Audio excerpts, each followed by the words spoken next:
안녕하십니까. 암호화폐 정보를 전달해 드리는 닥터 비트맨입니다.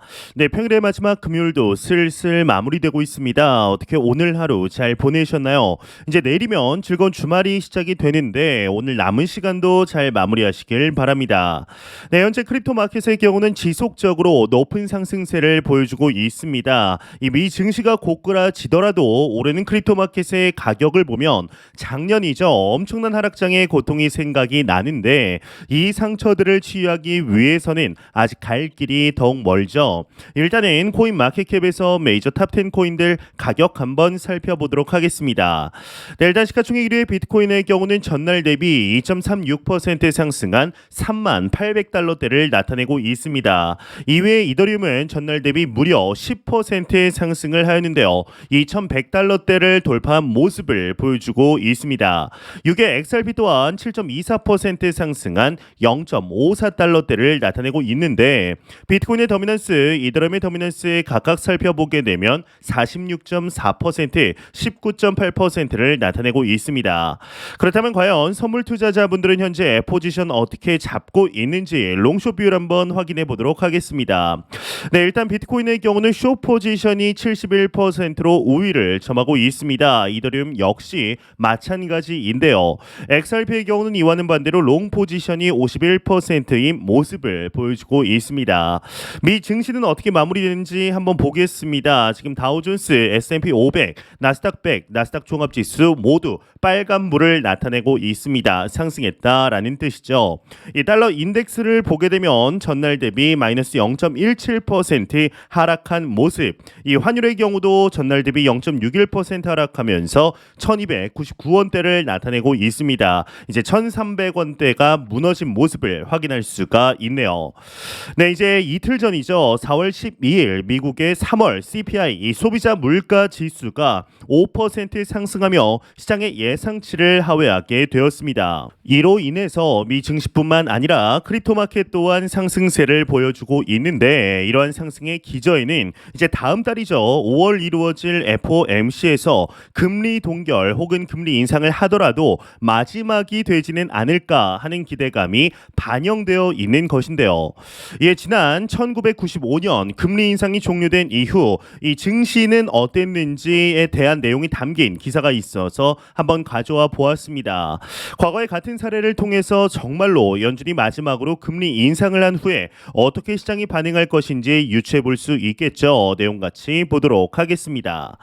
네, 헤드라인을 보게 되면 연준 금리 인상 종료 뒤 시장은 어떻게 됐나 1995년 사례가 이상적이다 헤드라인이 장식이 되어 있습니다. 이제 첫째 줄에 나오죠. 미 연방준비제도 연준이 내달 금리 인상을 마지막으로 긴축 주기를 종료할 것으로 예상이 되면서 이후 시장의 움직임에도 관심이 쏠리고 있다고 합니다. 현재 미 연준의 경우는 거의 9회 연속 금리 인상을 단행했죠. 그중에 4번은 자이언트 스텝 0.75%포인트 상승하는 역대급의 모습을 보여주었는데요. 이 13일 비즈니스 인사이더에 따르면 네드 데이비스 리서치가 마지막 금리 인상 이후 1년간 증시 수익률은 지난 1929년 이후부터 추산한 결과 평균 2%의 상승률을 나타냈다고 합니다. 이 증시 성과가 엇갈리며 뚜렷한 방향성을 보이지 못한 셈이라고 하는데 다만 비교적 최근의 마지막 금리 인상의 경우는 증시 강세가 뚜렷하게 이어지기도 했다고 합니다.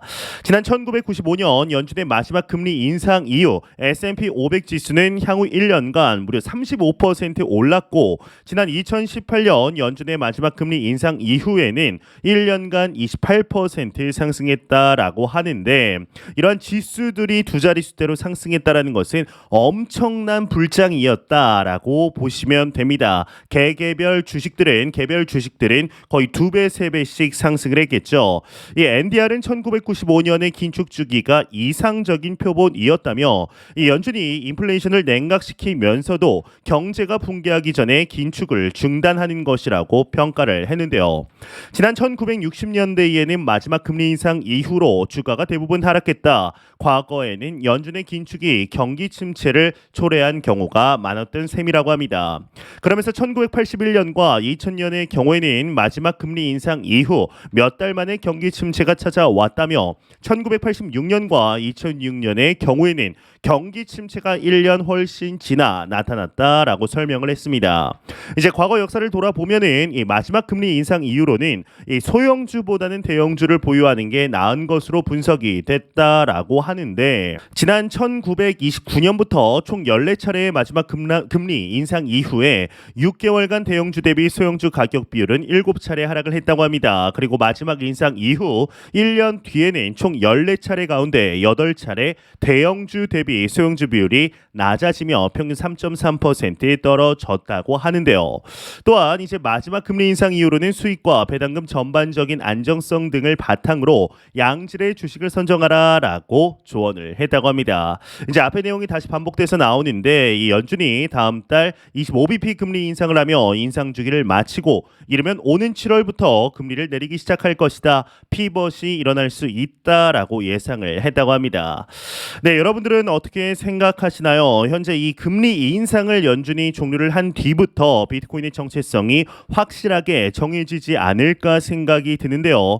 일단 지금까지는 증시가 오르면 또 오르고 증시가 하락하면 또 다시금 오르는, 정말 1월부터는 아주 이상적인 모습을 보여주고 있습니다. 과연 비트코인이 나스닥의 기술주라는 이런 오명을 벗어날 수 있을지, 미 증시 레버리지라는 오명을 벗고 이제 전통적인 새로운 해지 자산 디지털 금으로서 자리를 확고하게 잡을 수 있게 될지 한번 기대해 보아도 좋지 않을까라는 생각이 듭니다. 네, 이런 소식과 더불어서 매일같이 나오는 리플 XRP에 관한 소식이 오늘도 또한 나왔습니다. 이제 현재 코인 마켓캡에 따르면 리플 XRP의 가격이 지난 4주 동안 무려 40% 가까이 반등을 하면서 이 비트코인과 여타의 알트코인 거래량을 뛰어넘었다라고 전하게 되었는데요. 이제 실제로 3월 30일 기준 리플 XRP는 업비트에서 하루에만 한화로 약 1조 447억 원의 거래량이 발생을 하였는데, 이는 거의 불장 수준의 거래량이다라고 볼 수 있습니다. 이제 당일 코인 마켓캡 기준 빗썸 거래소의 총 코인 이 거래량의 37%, 업비트의 18%, 코빗 전체 거래량의 50%를 차지할 정도로 이 대한민국 사람들의 투자자들의 리플 XRP 사랑은 과도하다라고 말할 수가 있는데, 도대체 왜 이러한 일들이 벌어지는 것일까요? 이 한국에서 유독 리플 XRP가 큰 사랑을 받는 이유는 2017년으로 돌아가서 살펴볼 필요가 있습니다. 이제 2017년 초만 하더라도 한국에서 대표적인 코인 거래소는 빗썸이었습니다. 이 빗썸에는 당시 상장된 코인이 10개가 채 되지 않았었는데, 그 중에서도 유독 저렴한 XRP는 투자자들에게 매력적으로 느껴지게 되었었죠. 아마 2017년 당시 코인에 투자를 했던 분들이라면 잘 아실 것입니다. 뭐든 사면 오르는 장이었는데요. 이 누구나 이제 매수를 하면 오르다가 다지기를 하고 다시 오르다 다지기를 하는 식으로 상승을 했었습니다. 이 코인이 마치 황금알을 낳는 거위처럼 느껴지던 시기였죠. 그리고 마침내 리플이 2018년 1월 4,925원까지 오르는 일이 일어나게 됩니다. 그리고 크립토 윈터가 찾아오게 되었죠. 이제 2017년만 해도 글로벌하게 이 코리아 크립토 마켓의 영향력은 대단했습니다. 이 세계 각국에서 한국에서 나오는 이 뉴스를 보고는 하였는데, 한국이 사실상 코인 마켓의 가격을 이끈다라고 해도 절대로 과언이 아니었습니다. 이 XRP 관련 밈도 참 많았죠. 그리고 비트코인 해시레이트나 김치 프리미엄 같은 지표들이 당시에 꽤 정석적으로 잘 맞아떨어졌기 때문에 이 상대적으로 투자하기 나쁘지 않은 시기였습니다. 이런 시대적 이유로 한국인의 리플 XRP에 대한 사랑은 지금까지 계속되고 있는데요. 이제 결국 물린 것에서 시작된 사랑이다라고 할 수 있는 것이죠. 이제 그렇다고 이 XRP가 뭐 스캠도 아닙니다. 이 리플은 이미 ODL 솔루션을 통해서 상당히 탄탄한 수익 구조를 만들어냈으며, 이 XRP 레저 기반의 생태계를 만들어가고 있습니다. 이 CBDC에 있어서도 가장 앞서가는 리더다라고 말할 수도 있죠. 더욱이 메이저 탑10 안의 자리를 잘 지켜주고 있는데요. 그런데 지금 시점에서는 왜 이 리플과 SEC의 소송에서 한국 시장 참여자들의 매수세가 자칫 소송에서 리플이 패소할 가능성을 높일 수 있다라는 해석이 나오는 것일까요? 일각에서 제기하는 문제는 이제 한국 참여자 투자자들의 이런 매수세가 투기성에 기인한다면 SEC 소송에 영향을 끼칠 수 있다라는 것입니다. 이 투기 자산으로 시장에 유통되면서 끊임없이 나왔던 하위 테스트에 부합하는 모습들이 부각된다라는 것인데, 이 리플과 SEC의 소송 핵심은 증권성에 있습니다. 가장 좋은 결과는 리플의 XRP가 증권이 아니다라고 판별이 나는 것이겠지만, 그렇지 않은 차선의 결과는 초기 판매된 XRP의 증권성이 있었으며 현재 2차적으로 유통 중인 XRP는 증권성이 없다라는 것이라고 할 수 있겠죠. 이런 결과가 나오게 되면 쌍방 간의 합의에 의해 이제 벌금 정도로 소송이 끝나게 되는 것인데요. 이 리플과 SEC의 소송에 대해서는 끊임없이 리플의 승소 가능성 전망이 나오고 있기 때문에 이 최악의 상황으로 갈 것이라고까지 생각할 필요는 없을 것입니다. 오히려 XRP가 SEC로부터 자유로워질 경우 이 미국 시장 재상장이라는 이슈가 호재가 될 가능성이 상당히 크죠. 특히나 코인베이스에 XRP가 재상장된다라고 한다면 그간 XRP로 유입되지 못했던 자금들이 XRP의 가격을 끌어올리는 기폭제 역할을 할 수 있을 것으로 보이는데, 이제 실제로 코인베이스의 XRP 재상장 가능성 소식은 잊을만 하면 나오는 단골 소재가 되었습니다. 그만큼 시장의 관심도가 상당히 높다라고 할 수 있겠죠. 이 리플 XRP는 여러분들도 잘 아시겠지만 이 저력이 있습니다. 소송 이슈 외에도 지금껏 꾸준히 호재가 있어 왔습니다. 새로운 글로벌 송금 수단과 XRP 레저의 생태계 CBDC 등이 있으며 2021년 11월 스웰에서 브래드 갈링하우스 CEO가 밝혔던 XRP를 기축으로 하는 거래소 설립 등이 중요한 이슈로 작용할 가능성이 있습니다. 그리고 2020년 하반기와 2021년을 강타했던 플레어 네트워크의 성공도 중요한 호재로 작용할 것으로 보이는데요. 다만 이러한 호재에도 불구하고 SEC와의 소송 때문에 이 충분한 상승을 못한 것이 사실입니다. 따라서 2023년에 소송을 끝내고 내년 2024년 비트코인 반감기를 지나 2025년 불장에 들어선다면 이제는 이더리움 다음으로 XRP가 주목받을 가능성이 가장 높지 않을까 하는 생각이 드네요. 안 보고 가면 섭섭하겠죠. 마지막 크립토 공포 탐욕 지수입니다. 이제 전날 대비 7포인트 상승한 68포인트를 기록하면서 여전히 탐욕 단계를 나타내고 있습니다. 이 지수는 0이면 공포, 100이면 낙관을 의미하게 되죠. 네, 현재 비트코인을 기준으로 오랜만에 이 3만 달러를 넘으면서 나쁘지 않은 모습을 보여주고 있습니다. 이 크립토컨트의 경우는 비트코인의 이번 3만 달러 돌파에 대해서 이 선물 거래소가 주도했다라는 분석을 내놓았는데, 이 현물 거래소와 선물 거래소의 비트코인 입금량을 비교했을 때 가격이 급등하게 된 주요 원인이 이 선물 거래소에 있다라는 것이죠. 실제로 급등 전에 27,000달러에 도달한 후에 비트코인 미결제 약정을 보면 선물 포지션의 수가 급증한 반면 이 현물 유출은 매우 낮은 것이 확인되었습니다. 이후에 선물 거래소로 비트코인의 대량 유입이 발생하였는데 이는 이제 롱 포지션을 잡기 위한 담보로 해석을 한 것이죠.